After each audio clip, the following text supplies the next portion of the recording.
So, episode 3, we've got Aisha here today. So, for those of you that don't know, Aisha is culture lead with Openreach, currently leading on cultural and, transformation projects. And, looking after how many? About 13,000 at the minute? Yeah, so about 13,000 in our sort of business unit, which is fibre and network delivery. That's amazing. So do you want to introduce yourself? Let us know who you are, what you're up to. Yeah, so I'm Aisha and culture manager within Openreach. I've been with Openreach for over a year now. So yeah, predominantly from an ops background. So this is a huge change for me into the world of transformation and change. I do follow one or two other podcasts, and I find it really interesting when they take it sort of back to the beginning with the guests. Find out a little bit more about your background, how you were growing up, and I guess it'd be cool to hear your story. Yeah, so yeah, it was interesting growing up. My parents, they came into the UK around the 70s, and predominantly back then. Asian families used to set up on their own business. So my life started in my dad's business from the age of around 6, 7 and getting involved in that. I think for me it's because I saw my dad out and about talking to people and just listening when I was younger to his stories. It just piqued my interest. That for me is like, I've got to do what my dad does. I think mindset from a very young age was, having your own business is the way to go. Obviously, that's not what I'm doing right now in today's world, but it was kind of like it set me up for success. Yeah, I think my whole entire career has been built on experience, and that started from my dad's business, I guess.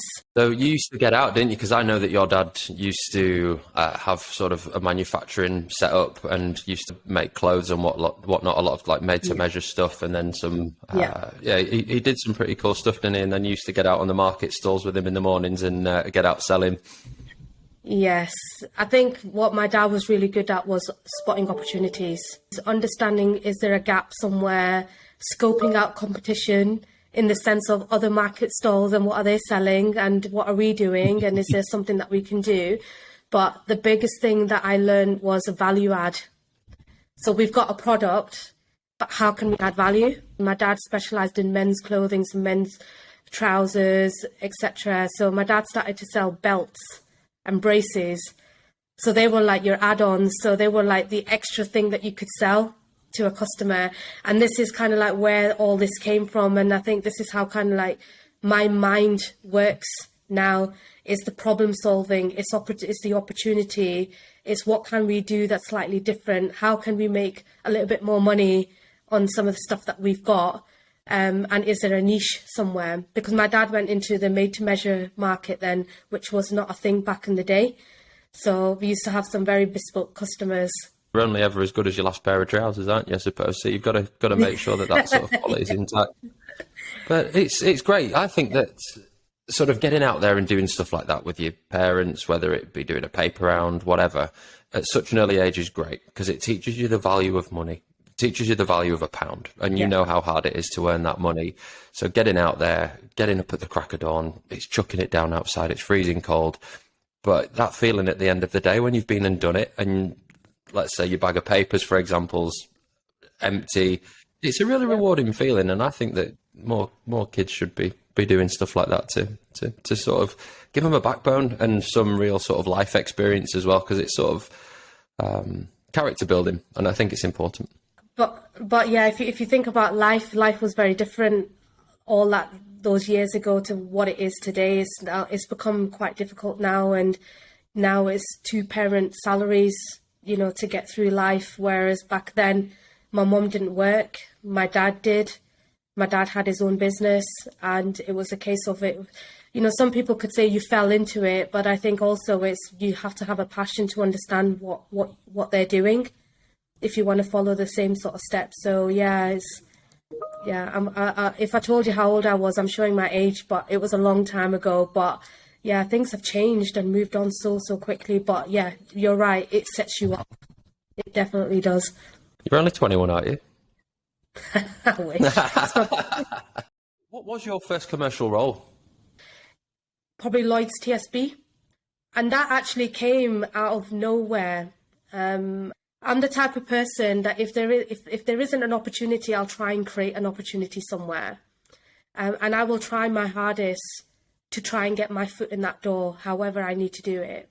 And I showed that at the age of 17, 18, because I wrote to Lloyd's TSB's head office with my CV and a covering letter. I knew they weren't hiring back then, but it was a case of I wanted to get into banking. I just don't know why I did. I just wanted to, right? And I wrote to Lloyd's TSB and I wrote to Halifax because both of their head offices were based in Edinburgh and that's where I'm from. And I got a response from Lloyd's TSB asking me to come in for an interview and to meet them. So yeah, I guess from there, but I've done it all. I've worked in banking, I've worked in retail, I've worked in clothing, I've worked in tech.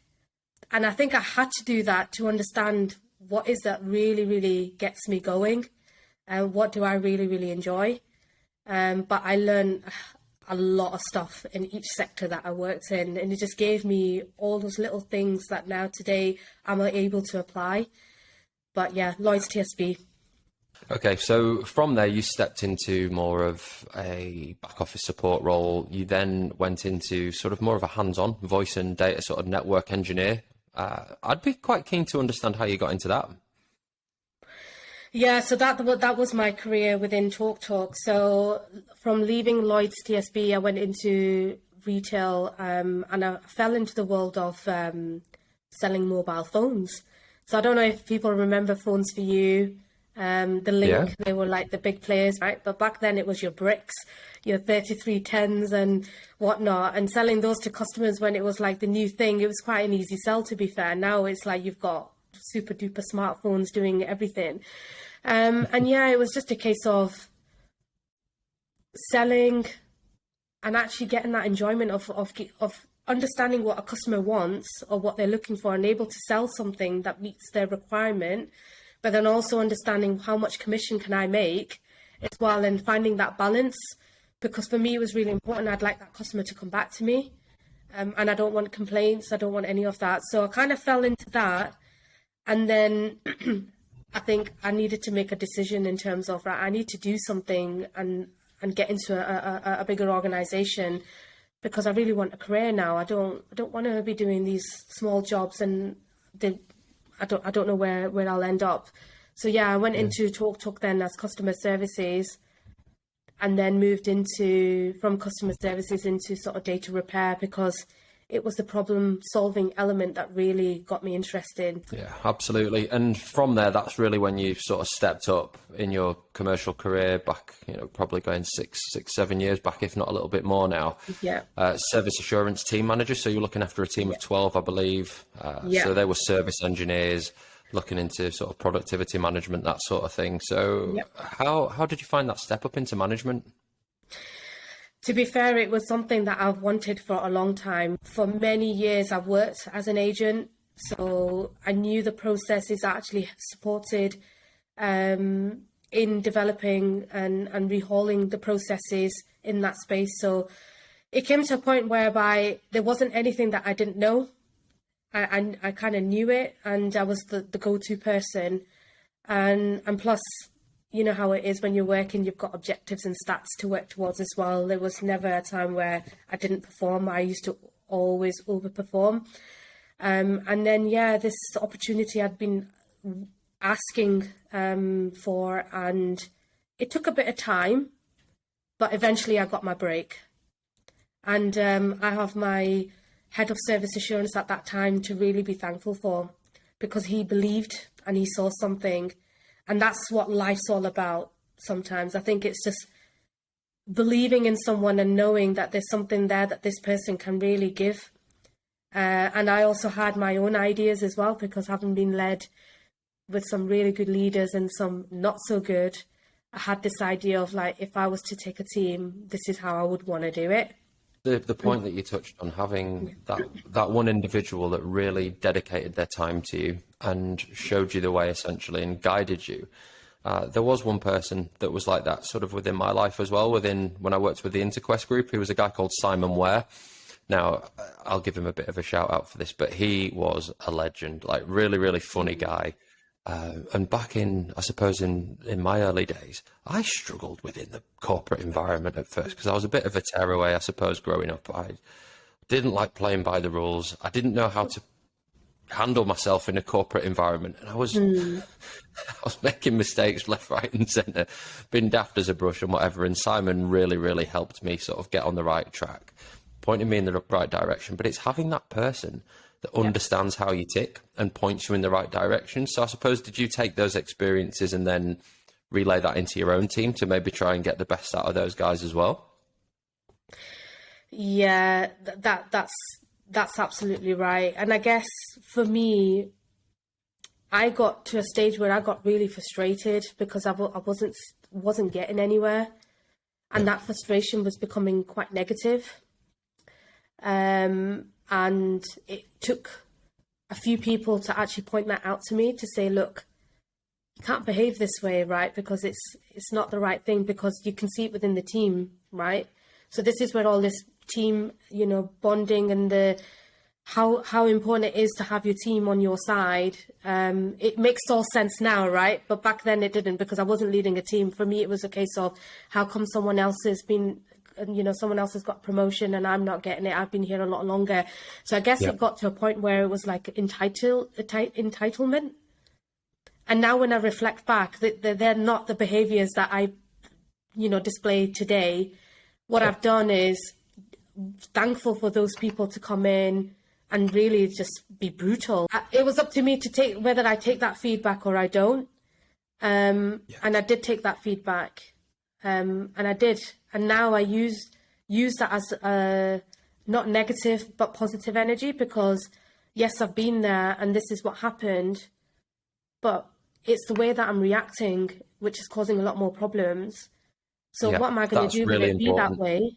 Yeah. Be that way, or do I take it and say, okay, well, thanks for the feedback. I hear it. Right. What do I need to do to turn it around? And that's how those conversations started then. So, I think growing up in my first and second role, I wasn't willing to accept that feedback. I thought I knew best. I thought their way was wrong, and I really didn't. And I think, looking back at that, it's almost like training a naughty dog with me, I suppose. Like, it takes a little while, but I suppose when I got there, I was like, oh yeah, I understand, like, and I get this. And it was going back to like early days at CSG.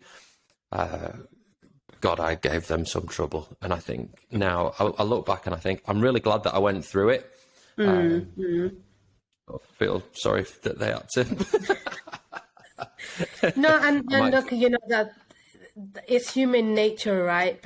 If you're ambitious and you want to get someone in life, right, and sometimes you feel like you're not getting there quick enough, it can become frustrating. But then we forget that what is it that we need to do to get there. Sometimes we think we're ready and I should be there, but actually the reality is we're not there.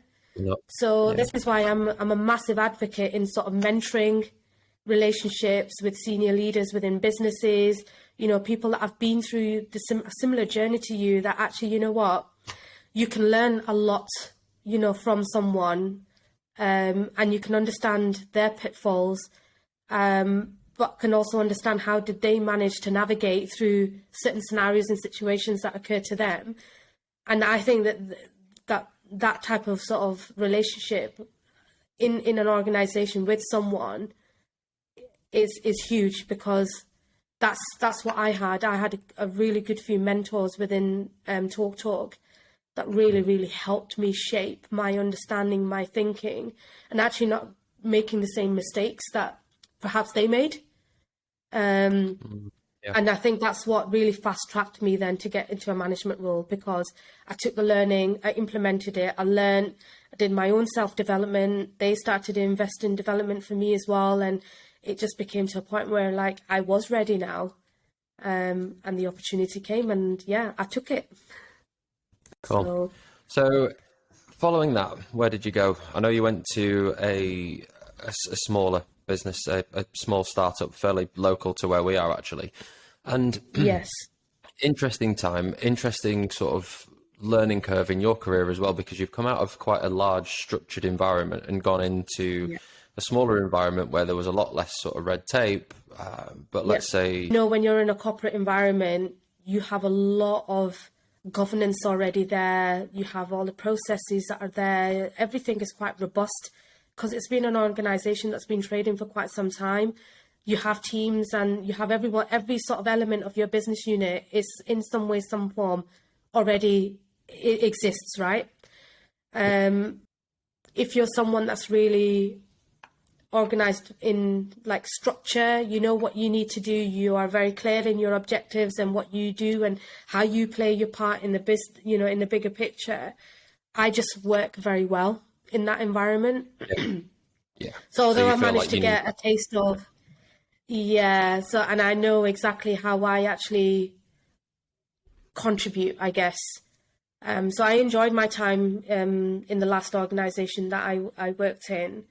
But I think it was quite clear that for me to actually be able to be my best and do my best, I needed to get back into a corporate environment. And having come from a telco background for the last 15 years, we all know that Openreach and BT are the market leaders in fibre and broadband connectivity infrastructure in the UK. So who doesn't want to go and work or have aspirations to go and work for a big organisation such as BT and Openreach? I reached out to who is now the MD for Openreach and Service Delivery Fibre. There was no job for me to understand what I could do or where I could get to. But I found her on LinkedIn and I dropped her a DM and said, this is who I am. This is what I can bring to the table. This is what I could learn as well, because I want to progress my career. And the rest is history. And I'm here. I'll be honest with you, it was life-changing, because life-changing in the sense of the opportunity and the salary as well, because I didn't expect to get to a salary as quick as I did. But it gave me that, that confirmation within myself that actually, you know what, I can do a lot more. So you felt that immediate reassurance. I've not felt that before, which is really, really weird. I've always felt sort of like imposter syndrome, where I'm like, hang on, this can't be right. Something's going to happen, or something's got to, and it's weird. But I think, it's amazing if you can have that self-confidence to really sort of get out there. And I know that you're a proper character and a go-getter, and, we've known each other outside of the work environment, so to speak. So I know that you're a awesome sort of strong character. So yeah, hats off to you. I think it's awesome. Yeah, but listen, look, that affirmation can only come when you've got a really good set of people around you. And your partner, Charlotte, is one of those people. She always used to say to me that, you know what, you could do a lot more. And you really do value the opinion of those that you respect as well. So Charlotte has a lot to play in where I've ended up, along with Emma and Hillary, as you know, we are like the pack of four, but you need those supporters in your life. Emma and Hillary and Charlotte, they're all great. And I think that worked at a really great time in your lives as well, where you all sort of needed guidance and help and understanding. And I completely understand where you're coming from. So super good bunch. Yeah.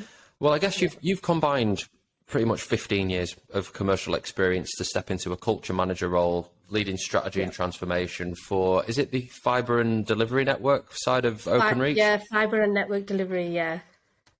And you're focusing on EDN, so ethnic diversity networks. Yeah. Can you tell us a little bit more about that and what they are? Yeah, so as part of my cultural, there is a volunteering aspect that I do, which is the Ethnic Diversity Network, which you just mentioned, which is one of 6 people networks within Openreach. And the aim of the EDN is to basically represent the minorities, to represent our people, to represent a voice, and also to educate as well, and really challenge as well. Because, not just Openreach, but any large organisation in the UK have got D&I targets to meet and achieve, and they do want to have a very diverse and inclusive workforce, right? In ethnic mix, in gender mix, in neurodiversity. You know, it's a broad spectrum. So what that has allowed me to do as part of the EDN is to look at pan Openreach rather than pan F&D. Because my area is my area, but this is like looking at the overall D&I program and how do people networks work and interlink with each other, and how can we support one another, but ultimately how do we support our people through whatever they might feel. So, you know, there's conversations, you know, not just to Openreach, but in general, you know, where people talk about racism, microaggression. They feel like if they've got, you know, a neurodiverse sort of element to it, they feel like they're discriminated, etc., etc. So it's really understanding what businesses do, and this is looking external as well, because I'm doing a lot of work externally as well with organizations and looking at what they're doing and what's their best practice and how have they managed to navigate in their industry their sort of D&I program, and what can we learn from them and what can they learn from us. So yeah, I think people networks in general within organizations is an amazing thing to have. What does a people network look like? So if I was to step into Openreach now and I was of a diverse background and I wanted to get in contact with somebody from an EDN, let's say, what is that? So is it on Slack? Is it in person? Is it an email group? Is it a intranet that would go on to how is it actually comprised of? Well, what's it comprised of and how's it built? Yeah, so when you join an organization, you go through an induction, and through that induction process, you they talk about the people networks and how you can join. So joining a people network, you can do it either face to face, you could do it on Workplace, which is what we use. You can even drop an email, and how they're set up is that you'll have a chair of the network and you'll have a co-chair, and then you'll have committee members. But even for committee members, you would have to go through an application process, because it's really important that whatever the network is striving to achieve as part of their strategy that links in with the overall D&I program, is that what can you bring to the table as well, and are you the right person too? Because it is a lot of commitment, but what it does is what it allows you to do is, if you are from a background, they're your already lived and shared experiences, right?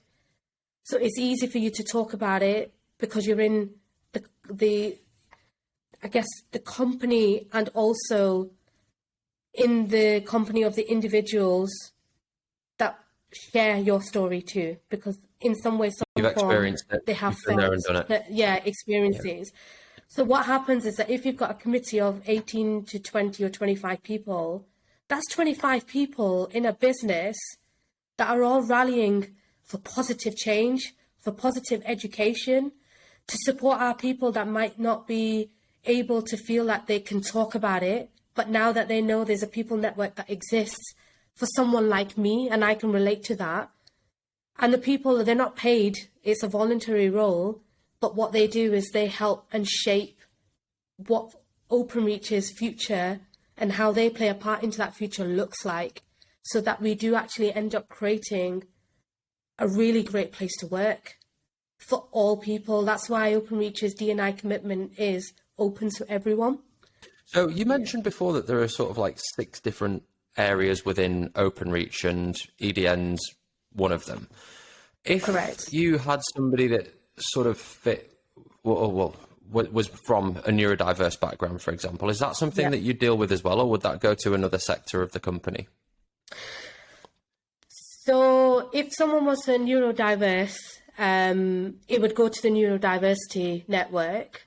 However, let's just say if you had someone that was from an Asian background, then what we've shown already is cross collaboration. You know, because let's just say, like, if you're Asian and let's say you're Muslim, And there is a bit of a taboo around, we don't really talk about things like this, right?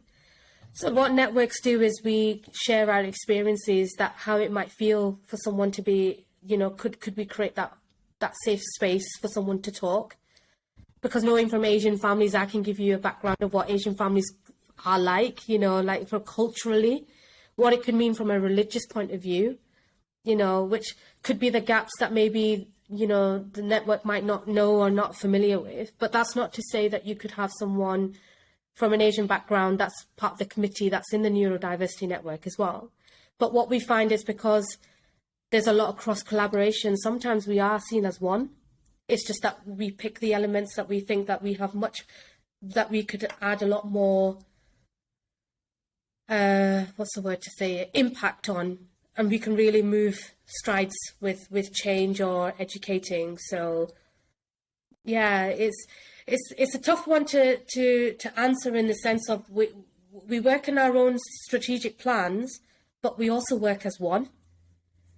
So you've got the resource there. If you need it, you can do cross-functional work, and then you can have sort of a representative from the neurodiversity side that can also work with somebody from the Asian background as well within the EDN, that can sort of understand the difficulties that they may be going through. You touched on something really interesting there, and I suppose that's neurodiversity within the Asian culture, sort of not been spoken about very much. Do you feel with the work that you're putting in now within the EDNs, and I know that there are other sort of similar things within other sort of enterprise businesses as well, do you think that that's encouraging people to come forward and talk about these things?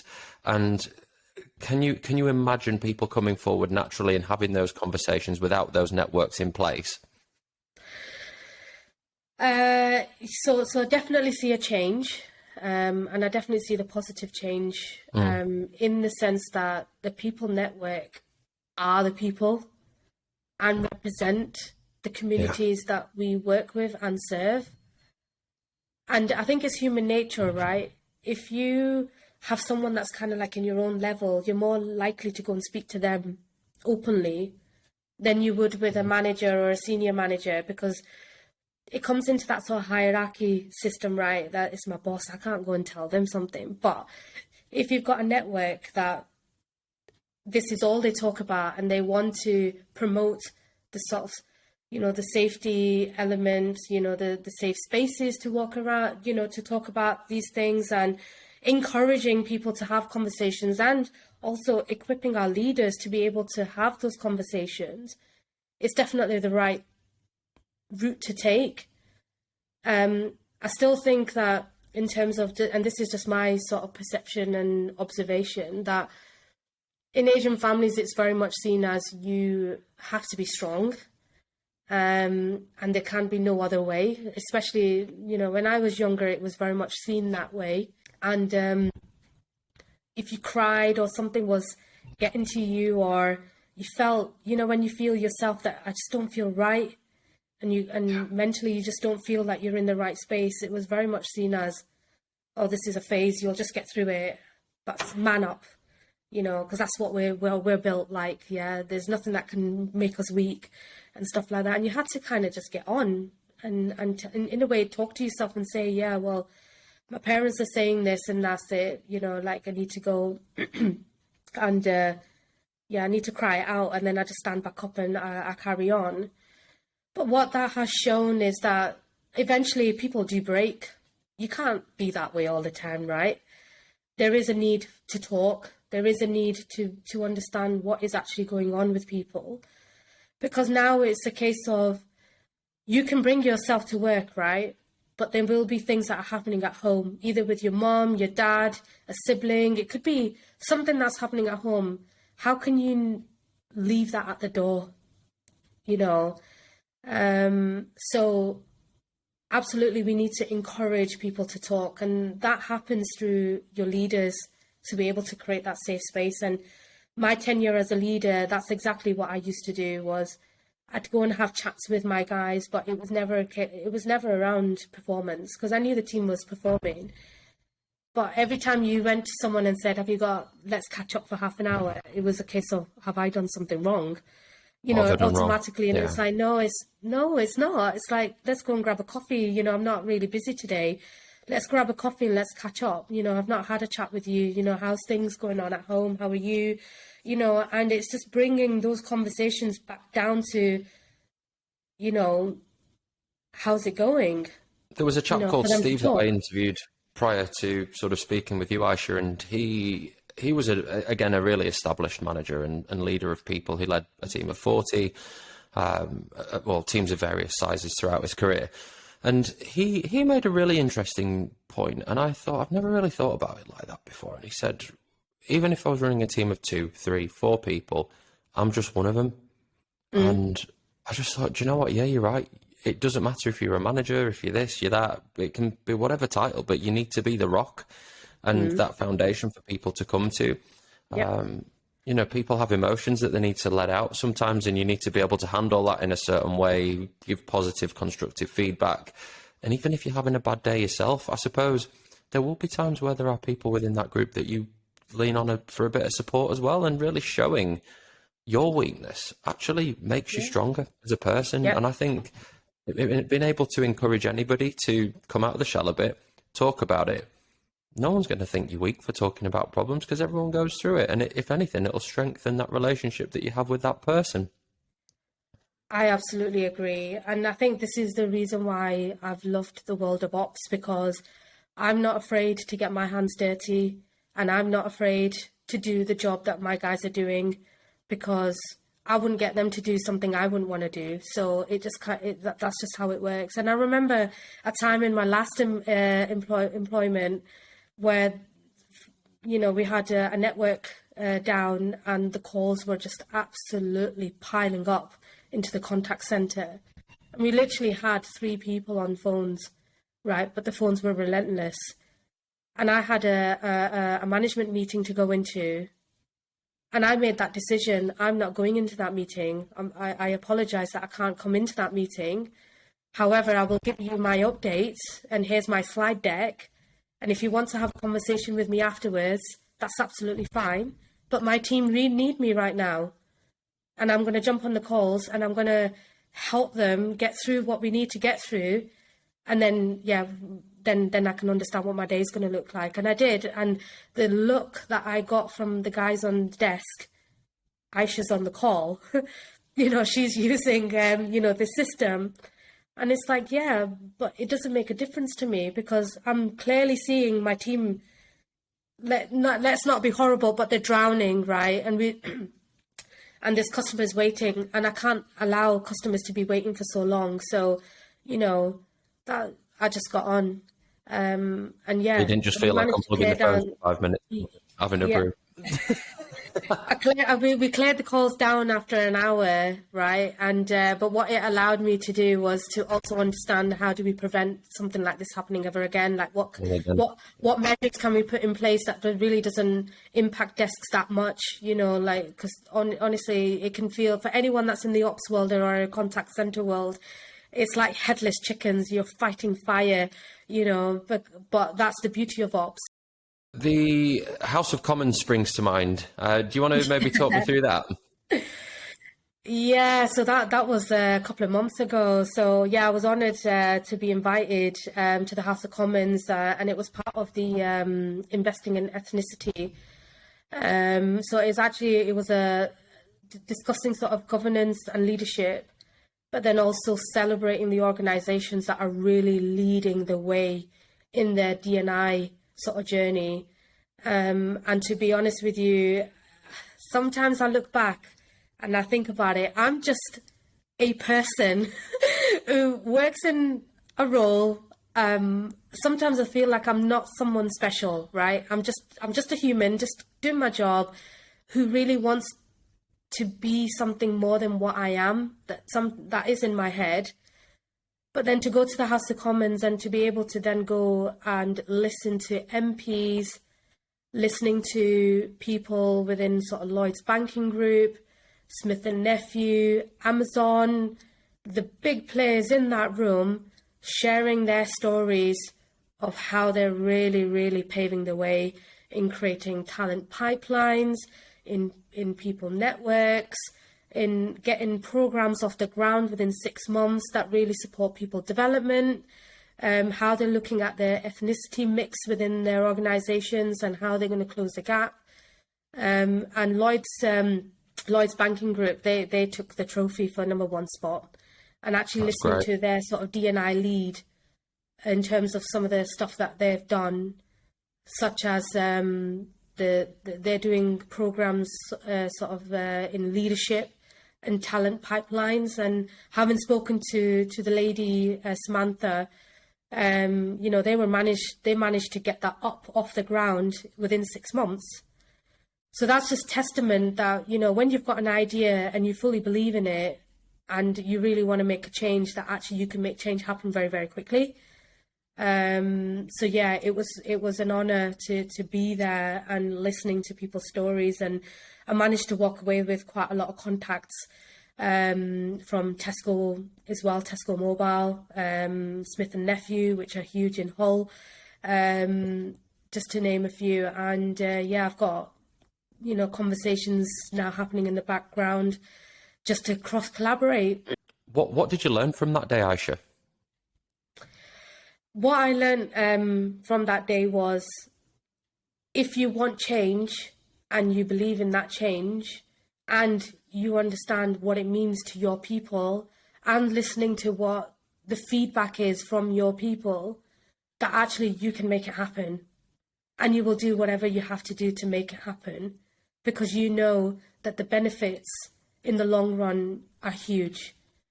Those people are relentless in their people journey. That's what I learned, and super, super passionate.